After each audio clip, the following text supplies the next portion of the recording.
Albert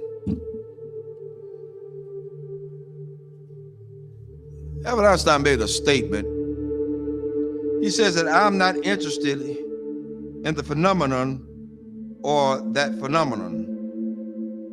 Einstein had said earlier in his life, I want to know the thoughts of God. The rest are mere details.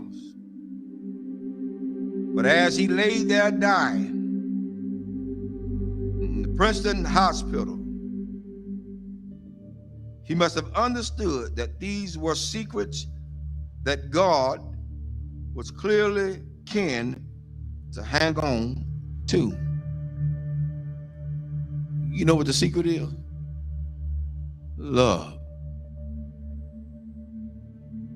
Love. Love.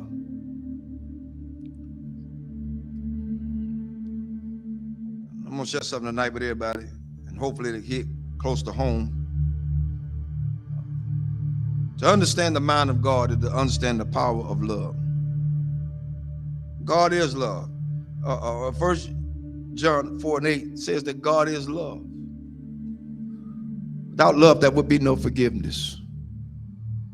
Without love, there would be no structure. Without love, there would be no mercy. Without love, there would be no kindness.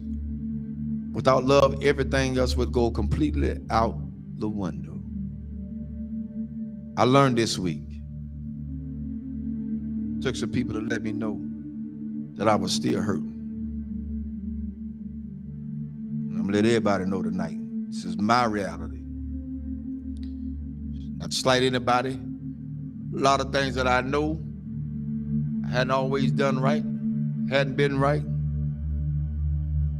But I had an incident this week to wake me up real good. At certain points, we can give our children what we didn't have so much until we forget about teaching them structure. This week,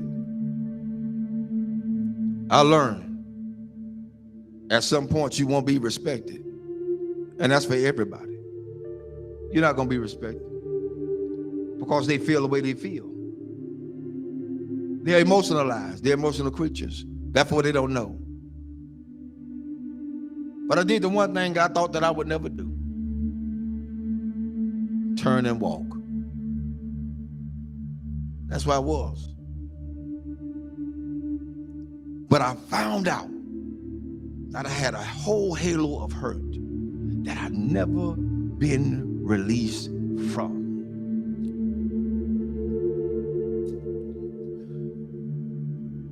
My respect factor has never really been known because I never got it. Never got it. People say they respect you. Say they love you. Where is it? One of the things we got to realize is what we train our children to do, they're going to do it to the fullest extent. If you let them be into your business as adults, then they're going to have all rights and privileges to say what they want to say, not knowing the outcome of what could be. But I learned something. Even though I went through all that hurt and I'm still hurt, that's all right. I don't mind it. I'm going to go through this thing. I'm going to go through it. Because at this point, I don't owe nobody nothing. I owe God himself. For me, I did what I needed to do and walked away. I did what I had to do and walk away. And it ain't easy. It ain't easy trying to do right and you still get damaged. It ain't easy. God help me tonight. It is not easy. It is not easy to be in a place and feel like you're trapped. Because even when you do good, evil is always present. So you have to face the fact. That's why I said a lot of times, I've told people, and I still tell people today, don't hold me up as no God. Because I'm going to fall. And I'm going to make you fall. Don't hold me as no God. I'm gonna make some decisions that folk just is not gonna like. I'm gonna turn over some chairs and some tables that people are not gonna even be able to imagine that whoa, the Reverend did that. Oh, yes, because I'm human. I'm human. I'm human. One thing I learned from all this is that you don't have to stay where you're not welcome. Thirdly, I ain't studying nothing nobody say. I came in this world alone. I'm gonna die alone. So you got to stand for yourself. I'm teaching my children that now, and I'm teaching them that from a distance right now. Because what could have happened didn't. And I love all of them. I love everybody. I love everybody. But there comes a point in your life you got to let go. You got to let go. How long do you have to put up with a lot of stuff? You did your part. You did what you can do. Now it's time to let them go. A lot of parents out there suffering now, and I'm telling all parents out there now, you done did all you could with your child. They're in their adulthood. They think they know it all. They done seen the world. They got more sense than you. Let them go. Release them in the Lord's hand.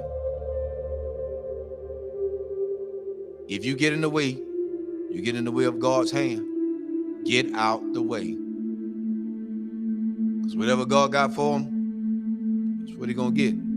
Well, that's how it is. Children shouldn't be involved in the parents' business. Amen. I'll say it again. Children should not be involved in their parents' business.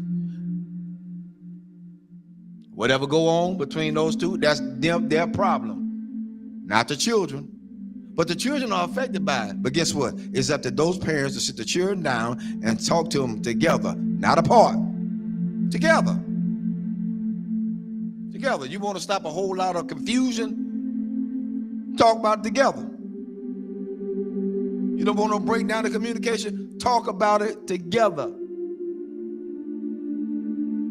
At this point for me going forward, that's what we're going to do. And if they can't do that,